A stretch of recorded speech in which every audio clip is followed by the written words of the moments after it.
Musical Talk, the UK's independent musical theatre podcast.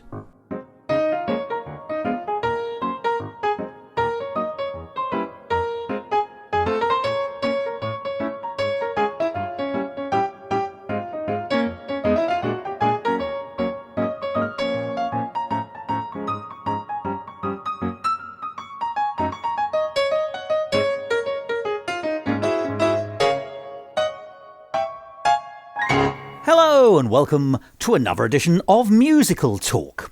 Now, I'm going to start with a riddle. Why are the prices on Broadway and London's West End like a piece of perforated hand towel in a public lavatory?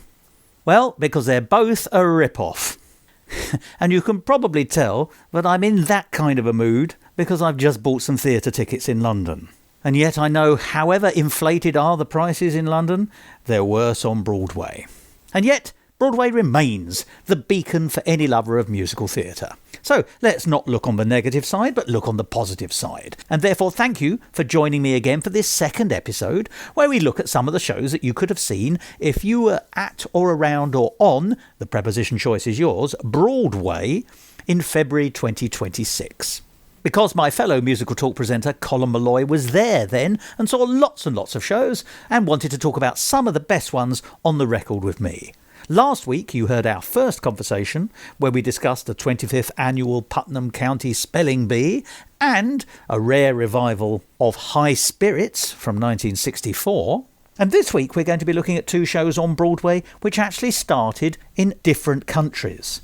So the first of those is Ragtime. And whilst it made its way to Broadway in 1997 for the first time, it was actually first premiered in Toronto, in that great independent theatre-creating nation of Canada, in 1996.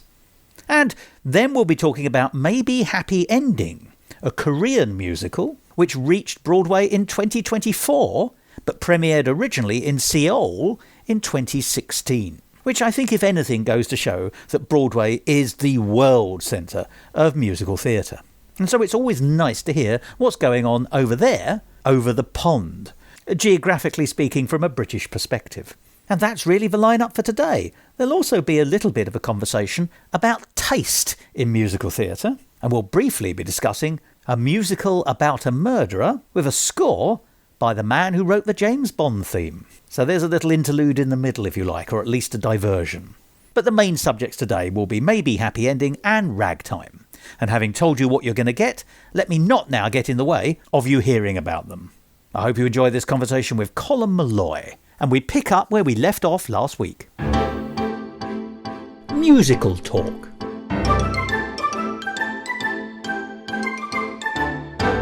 You very kindly, in the programmes you've sort of given me in my hot little hand, put them in the order I imagine we're going to be talking about, so I know what the next show is going to be. Yes. Do you want to say what it is? It's Ragtime, and I don't know if you've seen this show. I saw Ragtime in London. Did you? I saw Ragtime in London, I would imagine, about 15 years ago now. Okay. And was indeed, that the Regent's Park production? I remember it being in a theatre. Fine, maybe not then. So I think it was indoors. And if I recollect, an actor friend of mine by the name of Johnny Barr was in it. Okay. And he'd been in Aspects of Love and things like that years beforehand. Okay. So, and he's released a couple of albums. But yeah, he was in it.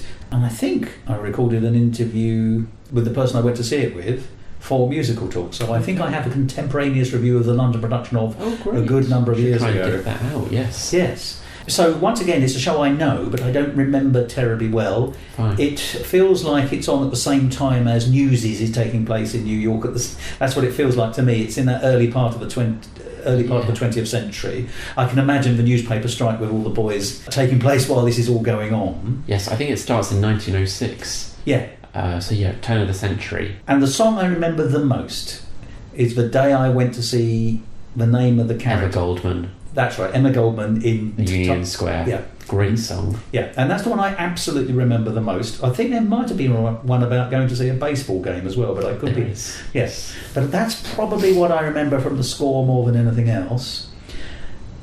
I have a recollection, looking backwards on it. Funny enough, it ties in with what we were saying about Spelling Bee, about it being about a really important part of American social history, which from a British perspective feels a bit distant. And I have a feeling that's one of the reasons that ragtime is not so frequent a visitor here in London. But that's my view. Sure. I'd be very interested to hear, what did you make of ragtime and what drew you to it and what did you know about it? Here's 3 questions. I'm going to answer them in the order I wish to answer them in. Hey, please do. I've known Ragtime for a while, as in to listen to it, and it's a great score. And the cast recording, I think maybe plural, the cast recordings that are available, they're quite comprehensive. They're nearly 2 hours long. It's not short of songs. No, it's not. In fact, it's not short. It's not short. Yes, quite. And I've always found it to be a really enjoyable listen. And in fact, for a few years, I was a composer lyricist on a short course, and I was tasked with giving a mini lecture on how mothers' songs develop through Ragtime. So it's a show I've kind of become a little bit acquainted with. It's a well-written show, and the book by Terence McNally is very strong. So I was really looking forward to seeing it, and in fact a good friend bought us the tickets. She said that you can't go to New York and not see Ragtime, so very kindly bought us tickets for this. It's interesting in that it's an Encores production. So this is a New York City Centre Encores show from 2024 that has transferred to the Lincoln Center Theatre. And fully staged now. Now fully staged. Oh, right, so it's like the Chichester feed-in that we get, except Chichester does fully produced shows. Encores is interesting because the Chicago revival that is currently on Broadway from 1996 is an Encores production from 1996 that did so successfully that it's transferred to Broadway and it's still running. Sorry, are you saying that the 1996 version of Chicago, which I think we got which is what we see now whenever it comes to London. Oh, right. So actually Chicago was considered a semi-lost musical, yes. Was it? See, that seems impossible to believe. Yeah. Goodness. Anyway, that's a nice parallel. Yeah, it is. Amazing. But, oh gosh, I don't know where to begin. It was the peak of the week for me. Peak of the week? In terms of... It was a breathtaking production.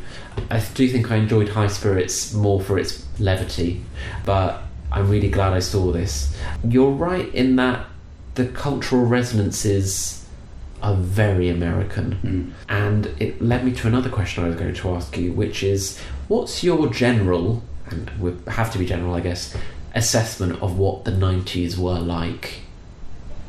Do you want to narrow it down, just in general terms, or culturally? What was the cultural feeling of being alive in the late 90s? Because I think, having seen this production of Ragtime, and knowing that it was written in 1998, that there is a sense of reflecting back on the century and going, wow, this is a century that is full of a lot of joy and a lot of bad stuff, but we've made it to the end, and it's a bit of a summation.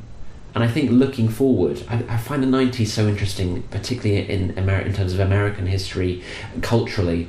You have shows like Angels in America, the first part being called Millennium Approaches, and I wonder if in the 90s, is there this sense of reflecting back on the progress we've made as a society, as culture, that plays into what I want to talk about, which is the tone of Ragtime, which, spoiler alert, I'm unsure if the Ragtime I saw works for 2026. That's such an interesting question. So I'm going to cast my mind back in general terms, because I remember I was in my 20s in the 90s, and I personally was a very happy man in my 20s, and I enjoyed the 1990s, but I was aware that now you have to remember, I may not be a typical British person for I remember that from your intro. You're on your you had your Gilbert and Sullivan craze. I was going through my coward then, wasn't I? Yes, quite. The 1990s appeared to me to be culturally empty for the first half of the decade. Grunge was a thing. Yeah. The Spice Girls were a thing, which is not to say these things aren't. Take that. These are not bad things. But they all seemed a bit empty, ironically, after the, I would say, culturally rich 80s. Very easy to sneer at the 80s, but the 80s felt like a richer brew. The 90s felt like a slightly watered-down version. I remember clothing looking worse, big baggy suits, double-breasted suits for men. Everything was looser, in not just in clothing terms, but actually that's how it felt. Now, at one level, looseness is fine, but so I would say the first half of the decade felt to me like it was reacting to the previous decade, as most decades do. Things like the song Ebenezer Good came out, rave culture was coming in. There was a sense of, from my perspective, a strong culture that, and a youth culture at that wasn't talking to me, but youth culture didn't talk to me in the 80s, but I was more attuned to it, if that makes sense. In the 90s it just felt a bit more disparate, a bit looser, a bit thinner gruel. And then, you're quite right, the second half of the 90s very much was leading up to the millennium, as it was called, and there was all the arguments about which year the millennium ought to have started in, but we all went for 2000 because we did, because that's where the commercial stuff went. But there was a very strong sense, I seem to recall, of retrospection, because it was more than just a century, it was the millennium. Now, very few people alive in the 1990s who have much of a remembrance of the 12th century, so it was quite 21st century focused in the end. But of course, from a British perspective, the 20th century started off with us being a world power and finishing with us not being a world power. And our biggest and greatest moment, you know, it's writ large in British history. We survived the Second World War and we were on the side of right in terms of the principle behind it. And everything else since then has just been something else. That was our biggest moment. So we peaked in the middle of the century, slightly beforehand, really. And then it was downhill all the way. And I think there was a sense of that. But also in the late 1990s, I should just say this, we started getting that, what was called Cool Britannia going on. This is on this side of the pond. Yes. And so there was also a self-confidence in Britain. So we were no longer a world power, but we felt like we were a cultural world power. And that's how I remember the 1990s. Looking at it from an American perspective, America was not a world power at the beginning of the 20th century, but by the end of the 20th century, it was definitely a world power. They had a complete reverse. Yeah. Whereas the Second World War was our greatest moment, and we never really got better than that, with arguments about the welfare state and things like that, so I don't want to get drawn up too much into that. But, you know, there's a peak point for us. Our century goes up, and then it goes down. Yeah. The American one, fun enough, I think, is relatively down, and isolationism in the 1930s is not necessarily a very good policy from a global perspective. And then the Second World War catalyses them, so it seems, into becoming the world power that they were and still are in a slightly different context now. So I can see why an American show looking back on the 20th century would feel very different to a British show looking back on the 20th century. I think, and I suspect quite a lot of the points that would be in a 20th century, I know it doesn't cover the whole 20th century, by the way, but if it had, I think the points that a British musical would touch on would be very different from the points an American musical would touch on. And of course, I don't know what time the film came out, but there was a film called The Gangs of New York, which was all about the enormous number of immigrants from across the world who'd gone to America, who by then were having street fights, and you know, it was a huge rivalry. It was the unmusical version of West Side Story in the first decade of the 20th century. Now, I can't remember if that came out at that time, but it certainly, if it wasn't the 90s, it was the next decade. So I think America was in the mood to be looking back at itself from its disparate origins, if you like, that the lots of different people who somehow over the century were forged into what is identified now as a modern American culture. Whether that strong American culture at the beginning of the 20th century was actually an American culture or just a collage is harder to say. That's a long answer to your question. I hope it's given you some insight. No, it's helpful, because I think I've been reflecting a lot on what we saw, and all of this is to say that I was really floored by the show. I'm very rarely left in the auditorium after the show not really sure what to say. That's not to say I didn't enjoy it. I actually really enjoyed it. I found it really troubling to watch, because it is a show in which a lot of horrible things happen to people. Yes. And when you cast that to the context of where we are today, and perhaps the rumblings of things that are going on, and there are characters from the 1900s, 1910s singing Till We Reach That Day, it then feels like you're watching a show that hasn't achieved its aim yet. Yes. Or could you interpret it that it has, and then actually it's starting to disintegrate? It had. But actually a peak has already been reached. Yes. And that's your point about it being 2026 rather than 1990 whatever. 1998, yeah. The audience, I have not experienced Thos an audience like that. There were 5 standing ovations throughout the evening. What, for songs rather than 4 scenes? songs. Yes. Could you identify which of the songs, by which I mean, was there a theme to the songs that people resonated with? They were often at hugely emotional climaxes, and they were often at the big, I mean, 11 o'clock seems to happen a lot in this show. There were several 11 o'clock numbers. There were 2 standing ovations before the end of Act 1, and then there were 3 in the second half at least. And the woman selling ice cream halfway through even got a round of applause. Yeah. I know. So the show really resonated with the audience, and I think the fact that a lot of it is set in New York, there is a really, I think the show affects people in that way. I found myself during the interval, or intermission I should say, thinking you should say. Thinking to myself, the story of this show is so unfair in so many places. And you mean for the characters? For the characters. Yeah.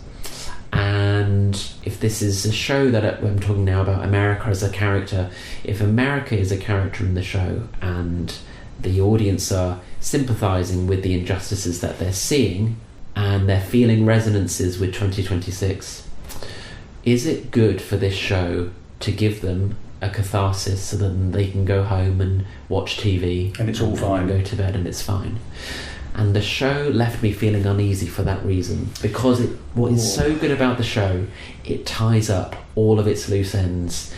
It is so cathartic and so gratifying, and I find myself thinking, is that what we need in 2026? I often have a conversation with a good friend of mine who you know, Pete. Oh yes.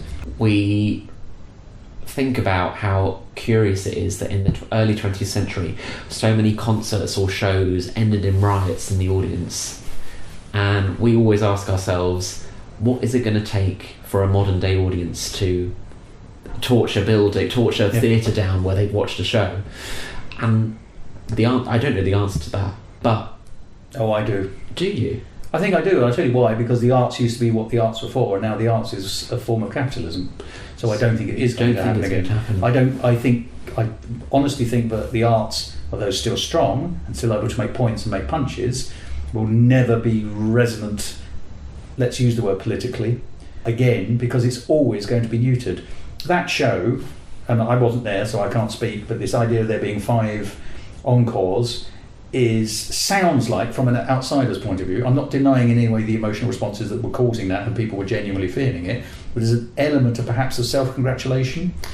I can a city congratulating itself on being here over 100 years later and living the ideal, or you could allow yourself the fantasy of saying that New York today has overcome all the problems of New York in the first 10 years of the 20th century, and at one level it has. Unfortunately, it doesn't recognise there are new problems or old problems reworked. Yes. And without trying to get political, that's just how it looks. Yes, I can see what you mean. So were they angry ovations or were they happy ovations? Do you understand what I mean by that? No, I think there was an element of, and I'm coming back to the word catharsis, I think these moments purged the audience of what they were feeling, which allowed them to feel relief. I think the ovations were relief more than anything. Gosh, right. And another thing I didn't expect was in the final song, there's it's not a dramatic pause, but there's a pause for breath between the penultimate chord and the final chord when they sing the word dream, because it's a reprise of Wheels of a Dream. And the number of sobs I heard in the audience at that point, again, really shocked me, which I don't think that is in any way performative or self-congratulatory. The audience were really affected by it. I've heard people crying in the audience before. I've not heard kind of sobbing crying from multiple parts of the auditorium. But can I just say, it's so interesting to me you've said the word dream there, because obviously in an American context, the phrase, the American dream, is of course always held up as the aspiration to which you must always march, whilst at the same time being something allegedly everyone's got. It has a very odd dichotomy in the psychology, so it appears to me, of America from a transatlantic perspective. And once again, we were talking about in Spelling Bee, the potency for an American audience of the iconography of flags and pledges which leaves people in Britain cold. I think there's something similar going on here. The term American Dream and its variants, that Superman likes to offer up, God, Justice, and the American Way. There's this kind of philosophical. I'm not sure it's a deep philosophical position, but it's a kind of iconographic philosophical position, if you can have such a thing. It seems to me, which is encapsulated by the words "the American Dream" and "dream." Particularly, as you said, it's punctuated with little gaps, so you can draw breath for the word "dream." So it's really being focused on. Yes. That seems to me to be quite deliberately touching the emotional push buttons for an American audience, which I don't think work here. I don't think did work here, and I don't remember that ending in London because it would have been there, but I don't think it would have had the same resonances because for us, the thing that are the American ideals are perfectly fine for people who want those ideals. They just don't happen to be the ideals that we have over here. I'm using very broad terms because who's got ideals in the, there's no general set of ideals anyway. But we don't have a catchphrase or a pithy statement that somehow reflects a British aspiration. I mean, a British aspiration is a nice sit down and a cup of tea. Yes. And whilst I would give that a standing ovation, it would rather work against the idea of sitting down for my lovely cup of tea. I'm being slightly facetious, but actually the word dream, I think, is so meaningful in an American context. So did you, as an individual, as a non-American citizen, feel that emotion too? Were you swept up with the audience? Were you swept up with the piece? Were you not swept up and watching it as an observer, both the audience and the piece? Where were you in this context? I was swept up with the piece. Were you? Because it's great. Yes, with the piece, yes. With the piece. Because it's so strong and it is so well written, I think. But that returns me to my point of it's so placating, and I knew the America that I was coming to watch the show, and yes. you get a measure of the audience temperature in the room, and you see the effect it's having. And a New York audience. A New York audience, yes. I should say. Sorry. I should have said earlier, because there is perhaps a distinction between a New York audience and maybe a different one. Absolutely. Yeah. It got me ruminating. Well, it got me thinking about my purist tendencies towards musicals and whether a 2026 version of this show ought to leave a sour taste in the mouth in the way that this didn't. And I don't know what that would look like. I think you could do something quite Brechtian to leave a feeling of unsettled. I mean, I felt unsettled watching it. Maybe that's the strength of the piece. I don't know. Maybe there's an irony in all of this, in that the fact that I felt unsettled, but then it's hard to know how the audience really felt beyond seeing them emoting in such an overt way. And then I went to re-listen to the cast recording again, and then I forgot. I think the show has the solution in it. Oh, because it begins and ends in the same way, with a kind of, not direct address, but with the characters explaining themselves to the audience. They introduce themselves. Hi, I'm Noel Coward. Well, they go, mother grew up XYZ and father did this and this is who we were. And then at the end, they explain a little bit about what happens to them. And I think if I were to direct this show or to perhaps rewrite it, I would perhaps lean into that moment. Perhaps in the way that Angels in America at the end of I don't know how well you know Angels in America. I know you've seen it. I have seen it, yes. But that show similarly ends with a final scene where they address the audience and catch them up to speed, and then there's a moment where, at least in the production I saw, the house lights come up and there's a sort of direct address where they go, well, we've wrapped up the story and all of these themes, we now have to pass them on to you. And there's almost a contract made where the characters ask of the audience to take this message and use it for some kind of civic good, I suppose. I think there is room to retain the show's structure and do something similar in order to leave a bit of a bitter taste in the mouth and get what I want, which is rioting. I think you have to push quite a long way for that, but I think I like this idea of perhaps leveraging, horrible word, but leveraging the morality of the piece, which is clearly there. It just seems to end in a slightly, I'm going to use saccharine, maybe that's too strong a word, self-congratulatory, but it's too neat, and if it's too neat an ending, that is a very non-realistic solution to a piece which is trying to be, in its own way, a realistic storytelling and development of that era, which seems to be catnip to America. Because I just thought of another show. You could have the Meisner brothers walk halfway through this show, because Roadshow is written at least partly around this period. So you've got Newsies going on in one part. This is musical central, this part of New York in this era, and that's just three off the top of our heads. But so I think obviously there's some resonance in it. Once again, we're back to this where it's a bigger resonance from America. But you could leverage the morality of the piece, all the work it does before it gets to its ending, and then you present the ending. But exactly as you say, you then have to shine the light beyond the ending. Yes. To actually, overtly notice that we've moved well into the 21st century, and is that neat ending of 1998 still relevant?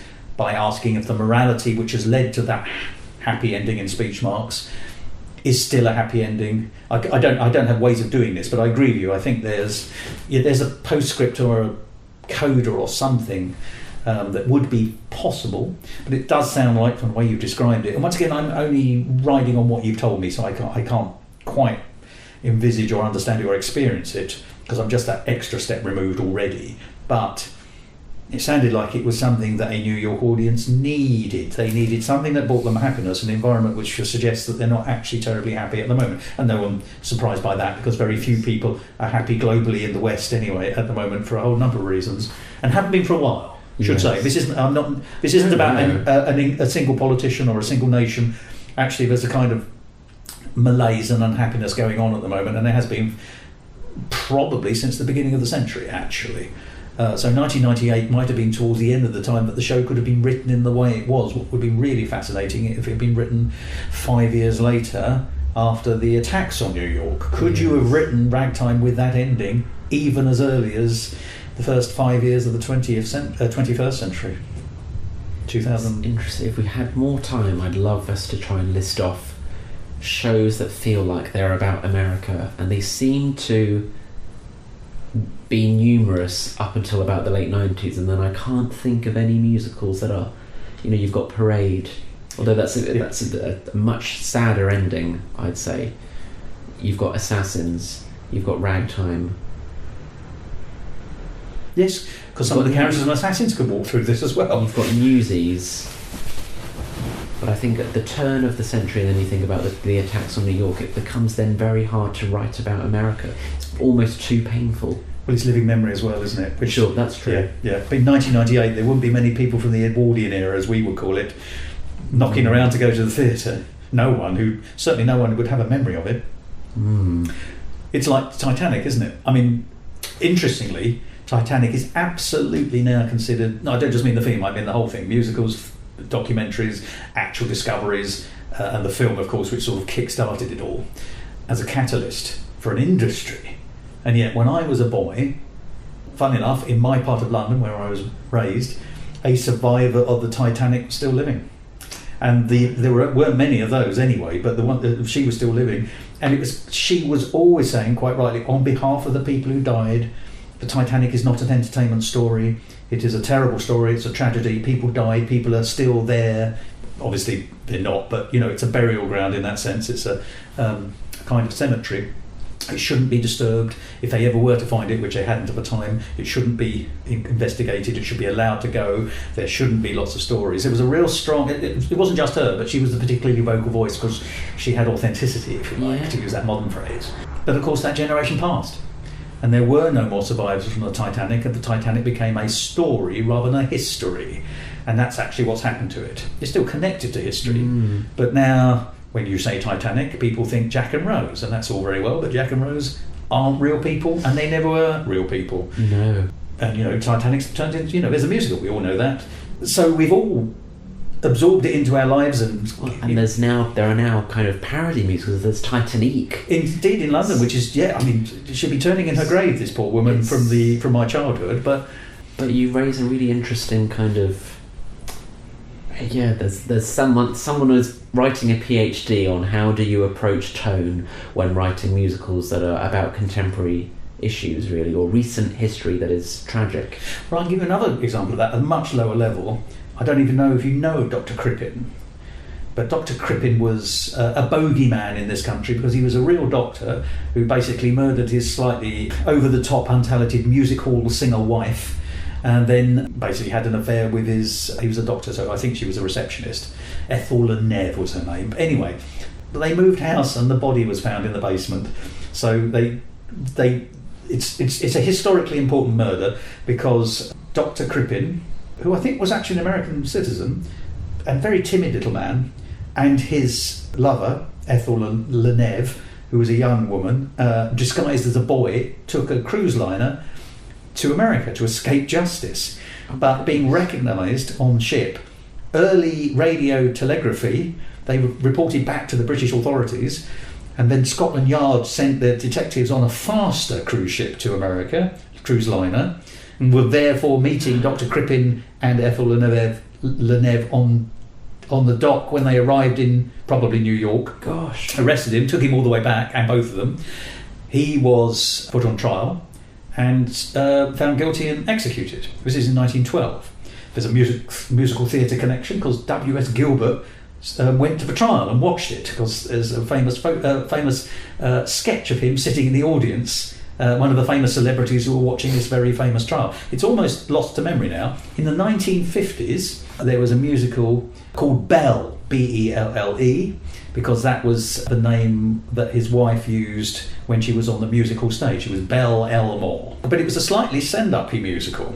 It's actually, the music's by a man called Monty Norman, who's most famous for writing the James Bond theme. Okay. You know, the bum bum bum bum bum, that theme, not the theme tunes to the films, but the actual theme, leitmotif, if you like. But anyway, he wrote this musical. It was staged in London in the 50s, and it was lambasted by the British press for being out of taste. It was considered deeply distasteful, because Ethel Leneve was still living in Canada. She wasn't deemed to be guilty, so she'd gone off and started a new life. But of course, in the 50s, 1912 was not that far away, certainly in living memory. So there were a whole bunch of people who remembered Belle Elmore as a person, who remembered Dr. Crippen as a person, who remembered the trial. And so it was eventually closed because good taste, and I use the words in speech marks, prevailed, and it was sort of drummed out of town, if you like, even though it's actually got a terribly good score. Very witty. It's a very witty piece. Yeah, it's a lovely piece. It's called Belle, or the Ballad of Dr. Crippen. And they... Interestingly, just before it closed, in order to try and drum up trade, they had to do the only thing that was still available to them, which was embrace the bad taste. So the cast famously carried a coffin through London to advertise the show, but it didn't do any good. In the 1950s, that kind of... that's a bit gauche, I guess. Yeah, it was considered even more bad taste, and it really just it cemented the view of it. It's a much smaller, and Dr. Crippen's barely remember now, but he was in the Chamber of Horrors in Madame Tussauds for years and years and years because he was that big a name. You know, he was in the 20th century as famous a murderer as Jack the Ripper was in the 19th century. Forgotten now, but the taste thing is really interesting, and that point about it being living memory. So I've taken us on a diversion, I appreciate, but... As you always do, I do, which I love. Well, thank you for that on Ragtime. Not at all. You've said so much, it's just food for thought there. And, you know, I do want to stress here from my point of view that I can only talk about what I've heard and from my distant vantage point. So if somebody thinks I've got exactly the wrong end of the stick, that's also very possible.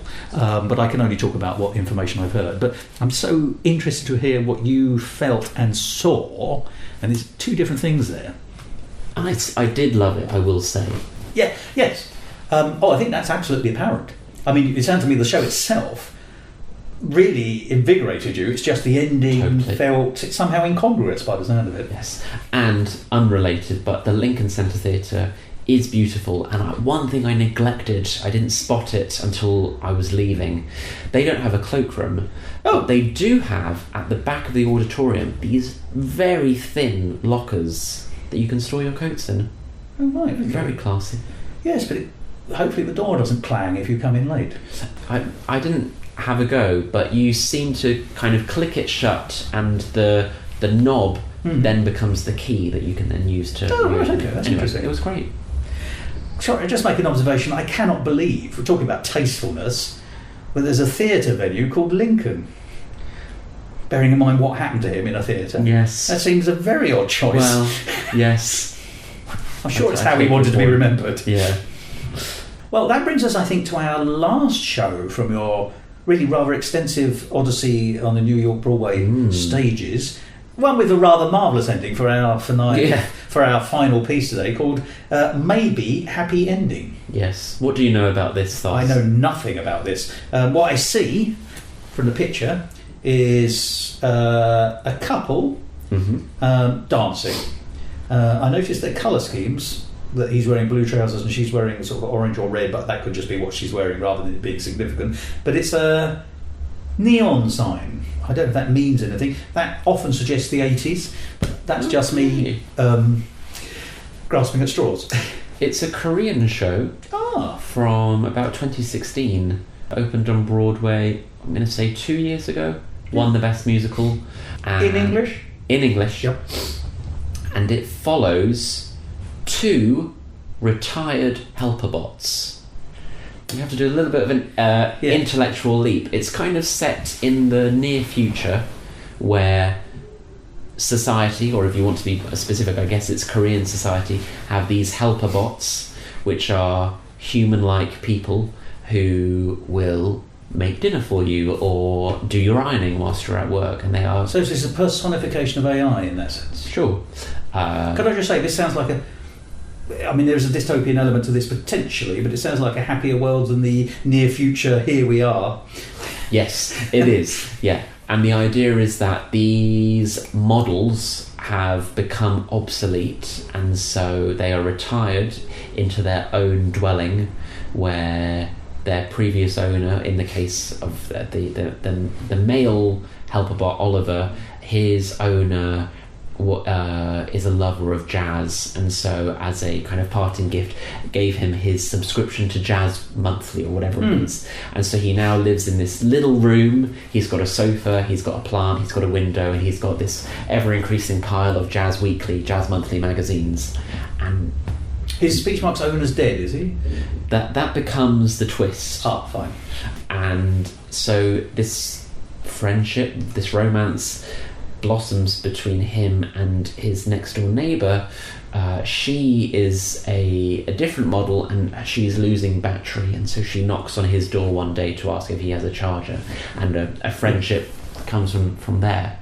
And they then get the notion, well, actually Oliver has had this notion that he wants to go and visit his former owner, and so they go on this journey to find him, and it turns out that he died, and actually the reason that he was retired was because that his owner was getting really unwell, and so he decided to downsize or whatever. Yes, sure. That's the premise. You're giving me a contorted face. I am giving you a contorted face because I'm hearing resonances, not necessarily from musicals. It sounds really interesting because there's a great science fiction concept here, it seems to me. I'm really fascinated by the plot already, by the way you've described it.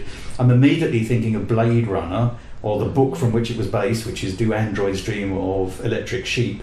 Which the question there, of course, is, are clones or androids, I can't remember what it is, if they are, when does intelligence become real, which is the question we've got with artificial intelligence today.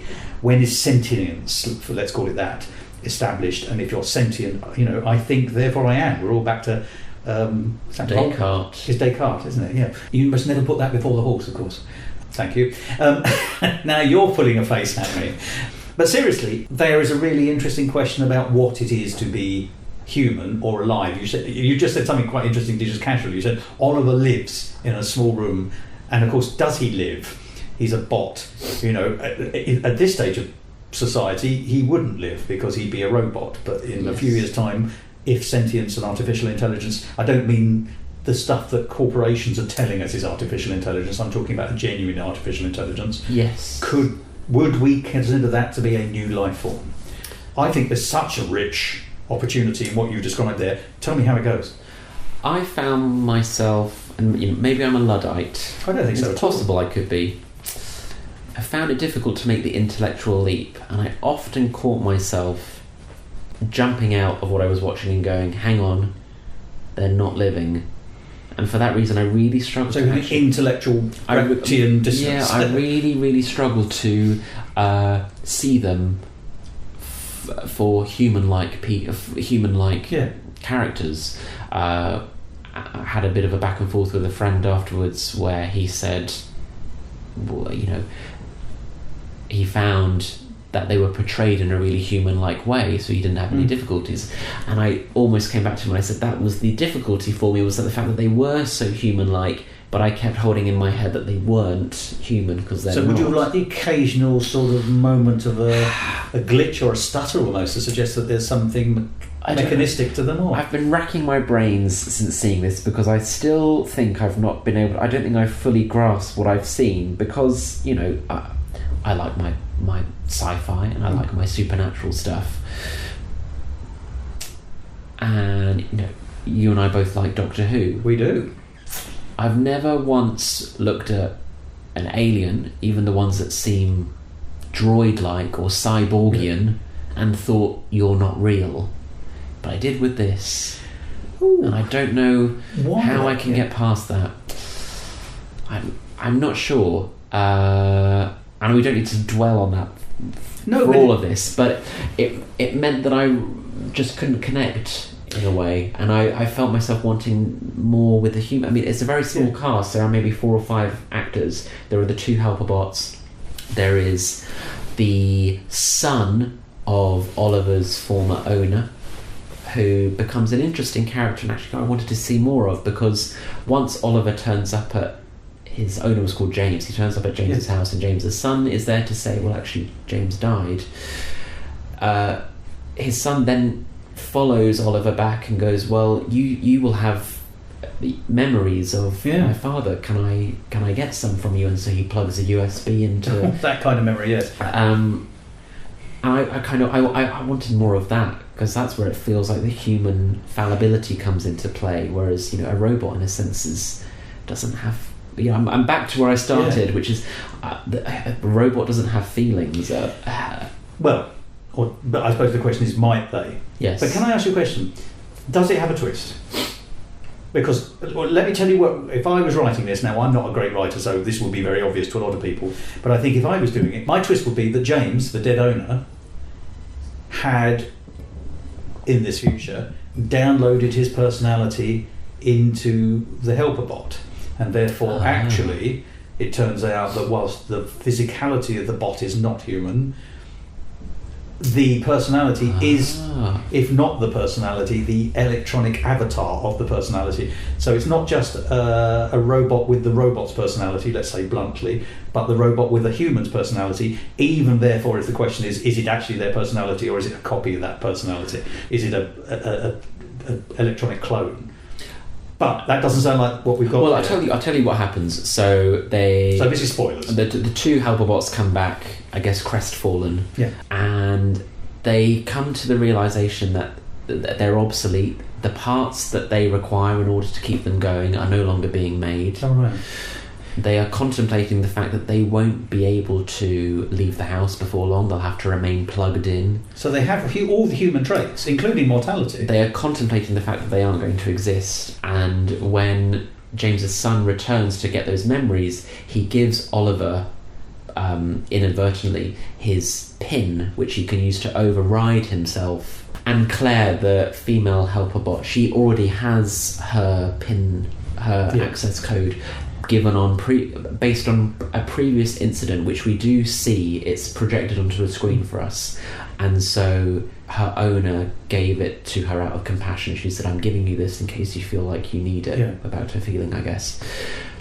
So they're confronting their mortality in speech marks, and they both decide, well, we have our code so that we can reset ourselves. Perhaps we should reset ourselves up until the point before we just met, because we can't they have no future together. They don't. I think that one of them even says the thought of, it's what you and I have said before, you know, grief is the price you pay for love. They've fallen in love and they can't contemplate a life without one another, and they would rather reset than experience existence without one another, which I found difficult to watch, because I think the most human thing you can do is to embrace life, and you embrace those painful things. That's what it means to be human.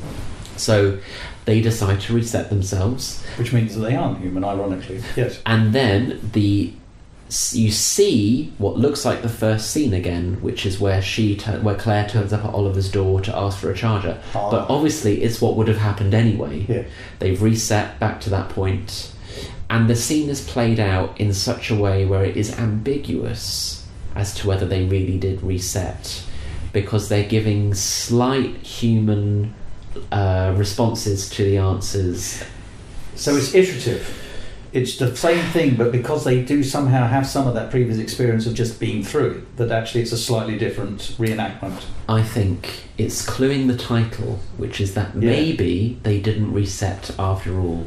They both promise that they're going to go to their respective rooms and reset. But maybe they didn't, because they can't bear that more. There is another interpretation, which is actually they've been through this many, many times before.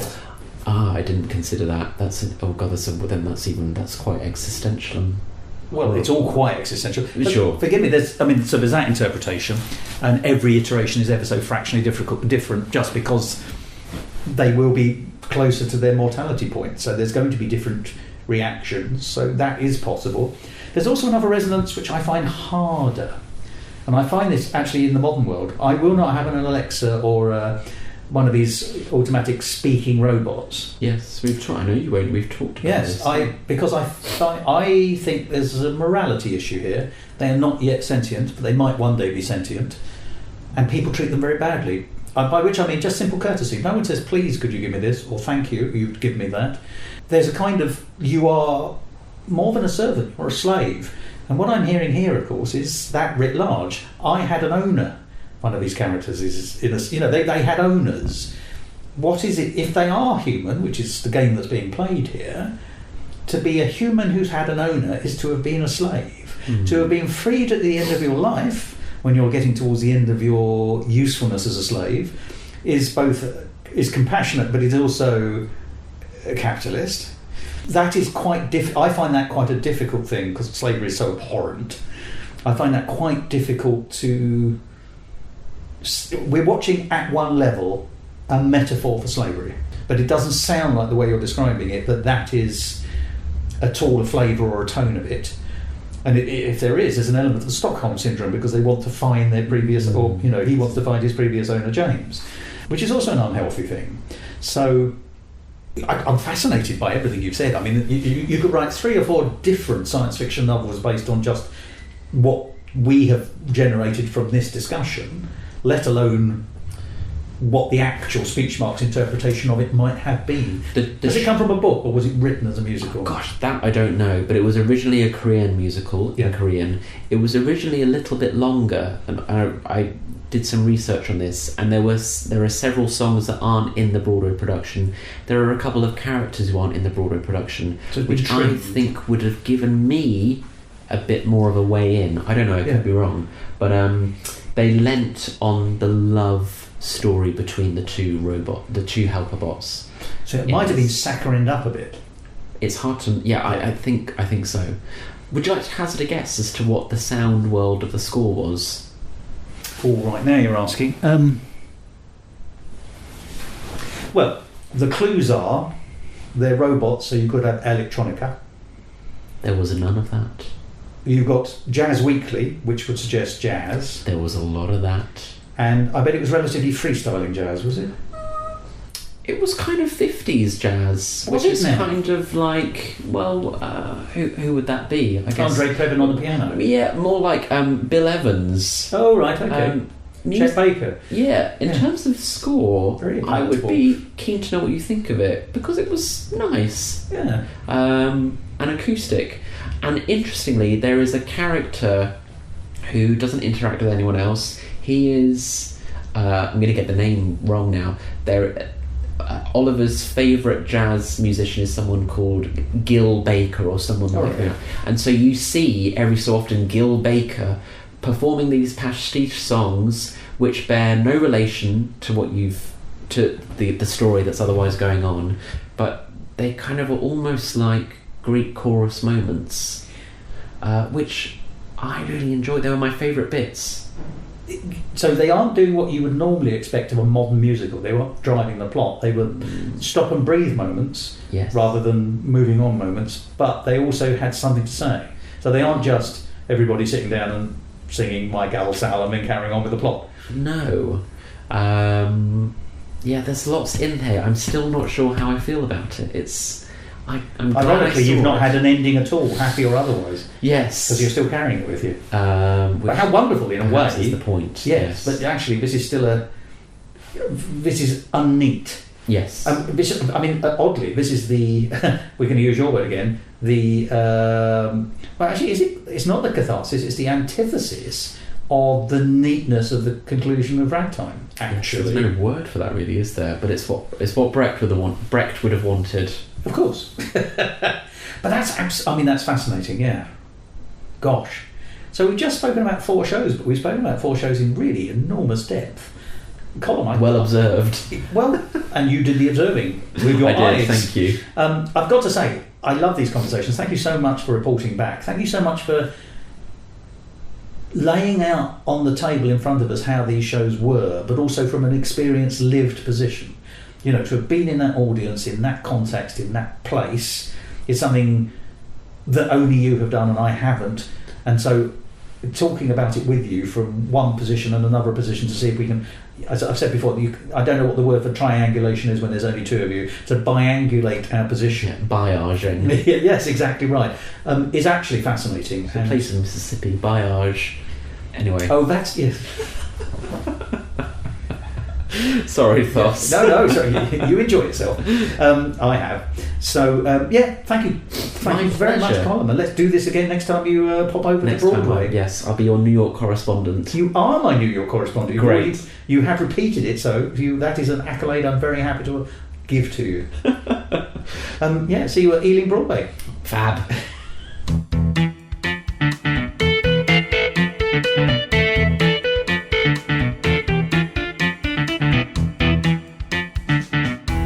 Musical talk. And there we are, that was Colm Malloy and me talking about 2 more shows that you could have seen on Broadway earlier this year. Ragtime and Maybe Happy Ending. 2 very different kinds of shows, coming from 2 different countries, but ultimately being just down the road from each other on Broadway.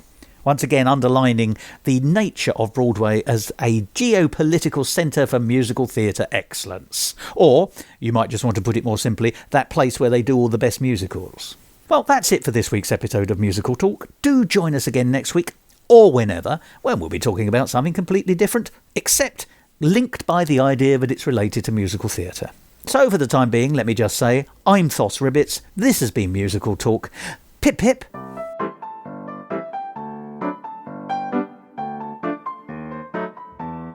This episode of Musical Talk presented by Colm Malloy and Thos Ribbits. Edited by Thos Ribbits. Copyright Musical Talk 2026.